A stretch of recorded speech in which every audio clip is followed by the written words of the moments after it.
Anshi once again. Good morning. Welcome back, students. In the last video, we have discussed about integrated rate law equation for zero order reaction and the graph related to zero order reaction. आज इस video में हम discuss करेंगे integrated rate law equation for first order reaction. आज हम किसके लिए discuss करेंगे? फर्स्ट ऑर्डर रिएक्शन के लिए. चलिए जी देखिए, जैसे कि हमने उस दिन किया था हमने एक रिएक्शन कंसीडर कर ली जिसमें रिएक्टेंट आपका प्रोडक्ट में कन्वर्ट हो रहा है. हमने एक रिएक्शन कंसीडर कर ली. फिलहाल हम ये मान के चल रहे हैं कि हमारी ये रिएक्शन कौन सा ऑर्डर की है? फर्स्ट ऑर्डर की है. ठीक है जी. अगर इसके लिए रेट ऑफ रिएक्शन लिखें जो बिल्कुल आपने स्टार्टिंग में सीखा हुआ है, that is minus dr/dt. Change in concentration of reactant upon time taken. Reactant के रिस्पेक्ट में इसलिए माइनस आ जाएगा. ये बन गई आपकी इक्वेशन 1. ठीक है जी. आपने रिएक्शन कंसीडर कर ली. R gives P. इसके लिए रेट ऑफ रिएक्शन क्या हो जाएगा रिएक्टेंट के रिस्पेक्ट में? Minus dr/dt. Now as we know that reaction is of first order, जैसे कि हमें पता है कि रिएक्शन कौन से ऑर्डर की है? फर्स्ट ऑर्डर की. तो इसके लिए रेट लॉ क्या बनेगा? Rate is equals to K. R की पावर में क्या आ जाएगा? 1. This becomes your equation number 2. उससे कोई फर्क नहीं पड़ता. ये आप ये वाली इक्वेशन पहले बना दीजिए, बाद में बना दीजिए. दोनों में से किसी को भी पहले या बाद में कंसीडर कर सकते हैं. ठीक है जी. ये भी रेट है और ये भी रेट है. यहाँ पावर में 1 क्यों है? क्योंकि हमने इक्वेशन कौन से ऑर्डर की कंसीडर की है? फर्स्ट ऑर्डर की. चलिए जी. नाउ फ्रॉम इक्वेशन 1 एंड 2, अगर इक्वेशन 1 और 2 को देखें तो दोनों चीजें क्या हैं? सेम ही है. तो दोनों को इक्वल पुट किया जा सकता है. That means minus dr/dt is equals to K R की पावर 1. तो आप 1 नहीं भी लिखेंगे, that is also okay. Now अब देखते हैं इसको. अगर हम रीअरेंज कर देते हैं, ऑन रीअरेंजिंग, अगर हम इसको रीअरेंज कर देते हैं तो ये इक्वेशन आपकी क्या बन जाएगी? बस ये आर नीचे ले आते हैं, dt यहाँ ले जाते हैं. माइनस dr, ये आर नीचे आ गया, upon r is equals to K dt. ठीक है जी. Now this is the time for integrating. Now जैसे कि पीछे किया था हमने, पिछली वाली उस डेरिवेशन में भी कहते हैं इंटीग्रेटिंग बोथ साइड्स. ठीक है जी. आई होप इंटीग्रेशन सबको आती होगी. इन केस कोई ऐसा हो कि जिनको इंटीग्रेशन ना आती हो तो please let me know in your messages so that I could repeat this derivation with part of integration हो, क्योंकि यहाँ पे इंटीग्रेशन कैसे होती है. चलिए जी. अगर इसकी इंटीग्रेशन करते हैं dr/r is equals to k dt. ठीक है. वैसे तो मैथ्स वालों को तो चलो आती होती है इंटीग्रेशन, फिर भी स्टिल प्रॉब्लम आती है बायो वालों को. होता क्या है, अगर हम थोड़ा सा यहाँ पे लें, जैसे मान लो रिएक्शन है, ये Rp में कन्वर्ट हो. जब तक रिएक्शन स्टार्ट नहीं, रिएक्टेंट की कंसेंट्रेशन R0. जब रिएक्शन स्टार्ट होगी तो R फाइनल कंसेंट्रेशन हमने R मान ली. तो होता क्या है कि जो आपकी इंटीग्रेशन है वो R0 से R तक होगी. वही चीज है. ठीक है जी. इस चीज को डिटेल में अगर आपको इंटीग्रेशन नहीं आती होगी तो स्टिल लेट मी नो, क्योंकि होगी तो सिर्फ बायो वालों को प्रॉब्लम आ सकती है. ठीक है जी. स्टिल आपको प्रॉब्लम हो तो you will let me know, messages में लीव कर दीजिए. I will repeat the video with the integration. In case आपको नहीं भी आ रही तो एक छोटा सा स्टेप है जो अगर आप माइंड में रखेंगे तो आपका काम चल जाएगा. ठीक है. Not really a big deal, क्योंकि ये अभी कोई पार्ट ऐसा नहीं हमारे कंपटीशन की तैयारी में. Just very much with the syllabus. देखिए जी. तो दैट मीन्स इसकी सिर्फ ये स्टेप अगर आपको याद रखना पड़ा तो रखना पड़ेगा. इसकी इंटीग्रेशन क्या हो जाएगी? ln r. ठीक है. ln is natural log. It is equals to kt plus c. c is what? Integration constant. Zero order reaction में सिर्फ यहाँ r था वहां पे Kt प्लस सी था, बस फर्स्ट ऑर्डर रिएक्शन में क्या डिफरेंस है, यहाँ पे ln natural log with r, सिर्फ ये डिफरेंस है जो आपको ये चीज याद रखनी है। चलिए जी अब देखते हैं, इसको बना लेते हैं equation number 3, let it be equation number 3। थोड़ा सा इसको मिनिमाइज कर देते हैं, थोड़ा सा इधर करके लिखते हैं ताकि हमारे लिए थोड़ी सी स्पेस बच जाए। ये क्या था, ln minus ln r is equals to kt plus C, this becomes your equation number 3। ये आपकी इक्वेशन नंबर 3 होगी। हम केस ले रहे हैं when t is equals to 0, अगर टाइम 0 हो गया तो इसका मतलब रिएक्शन स्टार्ट नहीं, तो फाइनल कंसंट्रेशन किसकी इक्वल होगी, इनिशियल कंसंट्रेशन के, मतलब r नॉट। अगर हमारी रिएक्शन स्टार्ट नहीं हुई, t इज इक्वल्स टू 0, तो r किसके इक्वल होगा, r नॉट। पिछले डेरिवेशन में भी ऐसे ही था। Put these values in equation 3, in values को इक्वेशन 3 में डाल देते हैं, पुट कर देते हैं। r की जगह क्या आएगा, r नॉट, t की value 0 plus c, so therefore minus ln r not equals to c। ये आपकी c की वैल्यू आ गई इस इंटीग्रेशन कांस्टेंट की। बोला था c क्या है आपका, इंटीग्रेशन कांस्टेंट। चलिए इतनी सी रिपीट कर लेते हैं एक बार डेरिवेशन। हमने एक रिएक्शन कंसीडर की जिसमें r किसमें कन्वर्ट हो रहा है, p में। हम क्या कंसीडर करके चल रहे हैं, ये रिएक्शन कितने ऑर्डर की है, फर्स्ट ऑर्डर की, तो उसका रेट ऑफ रिएक्शन क्या हो जाएगा, माइनस dr/dt। अब जैसे कि हमें पता है रिएक्शन फर्स्ट ऑर्डर की है, तो उसका रेट लॉ क्या बनेगा, rate is equal to k r की पावर में 1, दोनों है तो रेट ही, दोनों को इक्वल पुट कर दिया, तो दैट मीन्स माइनस dr/dt किसके इक्वल है, के r के। इसको रीअरेंज कर रहे हैं, यहाँ से r नीचे आ जाएगा, dt को इधर ले गए, तो ये क्या बन गया, minus dr/r equals to k dt। इसकी इंटीग्रेशन करेंगे, इंटीग्रेशन करने पे आपको क्या मिलेगा, minus ln r natural log r equals to kt plus c। c क्या है यहाँ पे, इंटीग्रेशन कांस्टेंट। अगर हम t की वैल्यू इक्वल टू 0 ले रहे हैं, इसका मतलब रिएक्शन स्टार्ट नहीं हुई। जब तक रिएक्शन स्टार्ट नहीं हुई आपकी, तो आपकी जो कंसंट्रेशन है that is r would be equal to r not. ठीक है जी, ये वैल्यूज अगर हम इस थर्ड इक्वेशन में पुट करते हैं तो t की वैल्यू 0 हो गई, r की जगह क्या आ गया, r नॉट, तो c की वैल्यू किसकी इक्वल आ गई, ln r naught. Now put value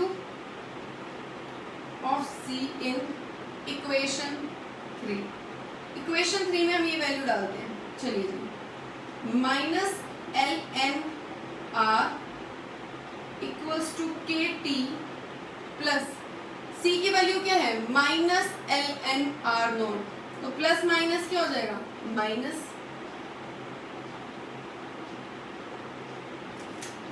is it clear.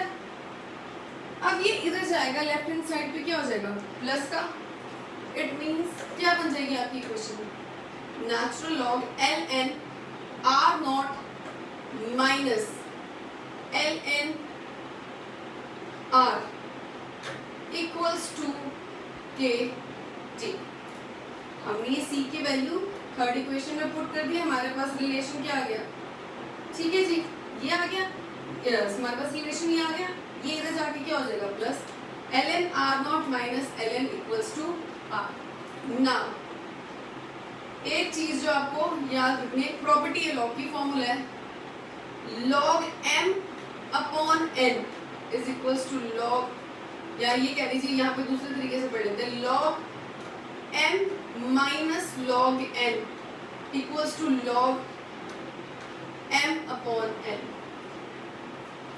log m minus log n किसकी इक्वल होता है, log m अपॉन n की। ये हो गया आपका log m, ये हो गया log n, तो ये किसकी इक्वल हो जाएगा, log m अपॉन n। इसको बोल देते हैं इक्वेशन नंबर 4। तो दैट मीन्स ये क्या बन जाएगा, log m मतलब r naught upon log n, तो log m upon n is equals to log m minus n is equals to log m upon n। r not minus r would be equals to r naught upon r। ln r naught upon r is equals to kt। ठीक है जी, यहाँ से दोबारा discuss कर रहे हैं। हमने c की वैल्यू इक्वेशन 3 में डाल दी, 3 पे डालने पे minus ln r kt, c की value minus ln r not, plus minus minus हो जाएगा, इक्वेशन ये होगी। इसको रीअरेंज, ये इधर जाके क्या हो जाएगा प्लस का, ये इक्वेशन बन गई। ये हमारे पास प्रॉपर्टी है, कैरेक्टरिस्टिक है लॉग की, log m minus log n, log a minus log b भी बोल सकते हैं। Log m minus log n is equal to log m upon n। इसको हमने उसी फॉर्म में लिख दिया, log m upon n is equal to kt। I hope इतनी डेरिवेशन आपको क्लियर है। Now one thing you have to keep in mind, note ln is natural log, ln x को हम बोलते हैं नेचुरल लॉग, इसको हम log e x मतलब log विद एक्सपोनेंशियल भी मेंशन करते हैं। जब आप इस नेचुरल लॉग को log विद बेस 10 में कन्वर्ट करते हैं तो आप क्या करते हैं, उसको 2.303 से मल्टीप्लाई करते हैं। जब आप बार बार बोल रही, ये चीज ध्यान देना, ये तो एक अलग चीज हो गई कि इसको ये भी बोलते हैं, नेचुरल लॉग x को log e x भी बोलते हैं, e means exponential.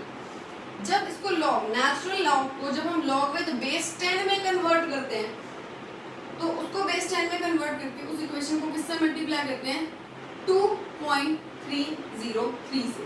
This thing you have to keep in mind. चलिए जी अब देखते हैं।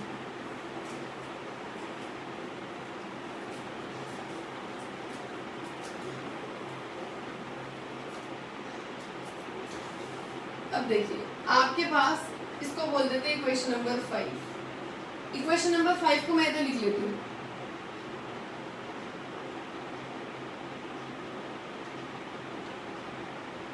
ठीक है जी, अब देखिए आपको क्या चीज याद रखनी है। मैंने आपको बोला जब आप नेचुरल लॉग से इस लॉग में कन्वर्ट करते हैं तो आपको क्या चीज ध्यान रखनी है कि आप उसको किससे मल्टीप्लाई करते हैं, बेस 10 से कन्वर्ट करते हैं तो उसको आप मल्टीप्लाई करते हैं 2.303 से। अब ln x, आप फिलहाल यहाँ पे x की वैल्यू आपकी क्या है, r नॉट अपॉन r। अगर उसमें कन्वर्ट करना है लॉग विद बेस 10 में, जिसको आप सिंपली लॉग भी लिख सकते हो, तो आपको इस इक्वेशन को किससे मल्टीप्लाई करना पड़ेगा, 2.303 से। देखिए यहाँ पे आप 10 लिखो या ना लिखो कोई फर्क, log x था, log x किससे मल्टीप्लाई हो गया, 2.303 से, which is equals to kt।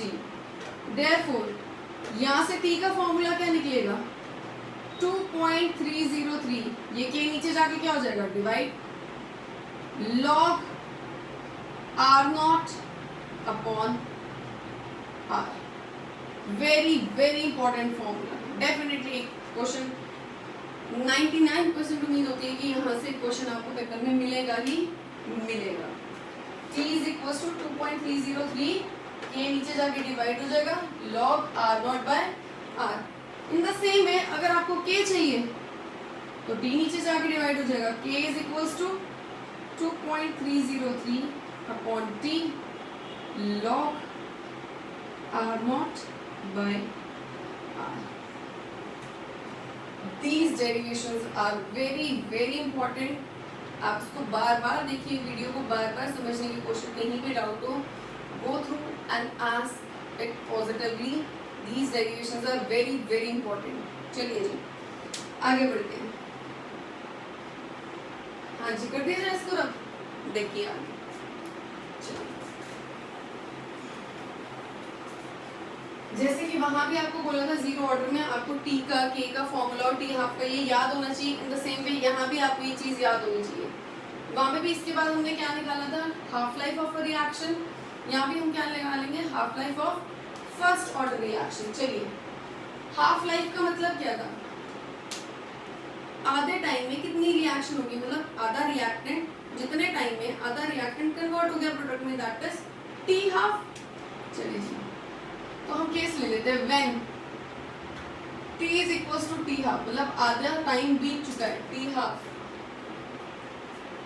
तो जो फाइनल कंसेंट्रेशन है, फाइनल कंसेंट्रेशन r है, इनिशियल कंसेंट्रेशन की आधी हो गई, जितनी स्टार्टिंग में थी उसकी आधी हो गई, तो R is equals to R naught by 2।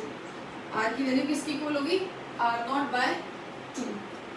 Now we know that T is equals to 2.303 upon K log R naught by R। ये हमने निकाला है रिलेशन यहाँ पे। T की वैल्यू किसके इक्वल है?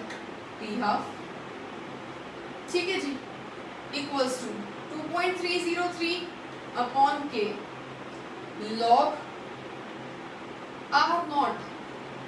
R की वैल्यू कितनी है? R naught बाय 2, तो 2 कहाँ चला जाएगा? ऊपर। 2.303 अपॉन K log, ये 2 पर चला जाएगा, 2 R naught by R naught। ये मतलब बना R naught से R naught कट गया। T half is equals to 2.303 upon K log 2। वैसे तो फर्दर वीडियोस में हम डिस्कस करेंगे कि लॉग की वैल्यूज कैसे निकालते हैं, फिजिक्स में भी आपने ऑलरेडी सीखा होगा, ठीक है। पर स्टिल कुछ छोटी छोटी वैल्यूज हम निकालना सीखेंगे। नो डाउट न्यूमेरिकल्स के लिए हमारे पास क्वेश्चन पेपर में गिवन होती है वैल्यूज, पर स्टिल कुछ टाइम ऐसा होता है कि हमें वैल्यूज नहीं वहाँ पे गिवन है, तो हमें ज़रूरी होती है कुछ वैल्यूज को आपको याद रखनी भी पड़ेंगी। उनमें से एक है log 2 की वैल्यू, बाकी कौन कौन सी वैल्यूज याद रखनी पड़ेंगी वो हम बाद में डिस्कस करेंगे। फिलहाल के लिए आपके लिए याद करना जरूरी है कि log 2 की वैल्यू होती है 0.3010। कैसे आई ये हम फर्दर जब वीडियोस न्यूमेरिकल्स करेंगे वहां डिस्कस करेंगे कि हमें log की वैल्यूज कैसे निकालेंगे। स्टिल आपके पास कुछ वैल्यूज ऐसी हैं जो आपको लर्न करनी पड़ेगी, और लर्न करेंगे आपके लिए इजी हो जाएगा। 5-7 वैल्यूज है, ज्यादा वैल्यूज नहीं है। चलिए जी, log 2 की वैल्यू आपको याद होनी चाहिए, दैट इज 0.3010। अगर हम इसकी वैल्यू यहाँ पे पुट करते हैं 0.3010, इसको इसके साथ मल्टीप्लाई करने पे आपका आंसर आता है 0.693 अपॉन K। तो that means first order reaction के लिए T हाफ का फॉर्मूला क्या है? 0.693 अपॉन K। बहुत ज्यादा अच्छे से फॉर्मूलाज याद होने चाहिए। डिफरेंशिएट करके भी कर लेते हैं आपका जीरो और फर्स्ट ऑर्डर का। आई होप ये आपको क्लियर है। एक बार दोबारा अच्छे से गो थ्रू करना वीडियो को, 2-3 बार कोशिश करना इस वीडियो को देखने की, सो दैट कि ज्यादा अच्छे से समझ आ जाए। चलिए जी, फॉर्मूले में डिफरेंशिएट कर लेते हैं जीरो ऑर्डर के लिए और फर्स्ट ऑर्डर के लिए। जीरो ऑर्डर के लिए आपके पास टी का फॉर्मूला क्या था? R naught minus R upon K, ठीक है जी।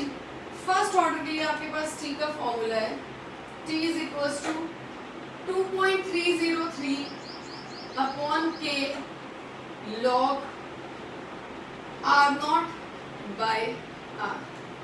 ये जीरो ऑर्डर का हो गया, ये फर्स्ट ऑर्डर का हो गया। जीरो ऑर्डर के लिए के का फॉर्मूला क्या है? R naught minus R upon T. ये टी यहाँ की जगह यहाँ आ जाएगा, के यहाँ चला गया। फर्स्ट ऑर्डर के लिए क्या होगा? K is equals to 2.303 upon T log, K यहाँ चला जाएगा, टी यहाँ आ जाएगा, 2.303 upon T log R naught by R, ठीक है जी। जीरो ऑर्डर रिएक्शन के लिए आपका टी हाफ का फॉर्मूला आपने क्या कैलकुलेट किया था? R naught by 2k। First order reaction के लिए टी हाफ का फॉर्मूला क्या था? 0.693 अपॉन k। अगर आप लास्ट वाले ये जो टी हाफ के फॉर्मूलाज हैं, जीरो ऑर्डर रिएक्शन के लिए टी हाफ इनिशियल कंसेंट्रेशन पे डिपेंड करता है। जीरो ऑर्डर रिएक्शन के लिए T half directly depend upon initial concentration of reactant. First order reaction के लिए टी हाफ किसी भी कंसेंट्रेशन पे डिपेंड नहीं करता, ठीक है जी। क्लियर है ये चीज? सो This was about first order reaction and the difference in the formulas of first and zero order reaction. In the next video, we will discuss about the graphs of first order reaction and the integrated rate law equation for the reaction which are in the gaseous phase. Pressure के terms में बात करेंगे. चलिए जी, this was all about first order. So do watch these videos regularly. Thank you so much.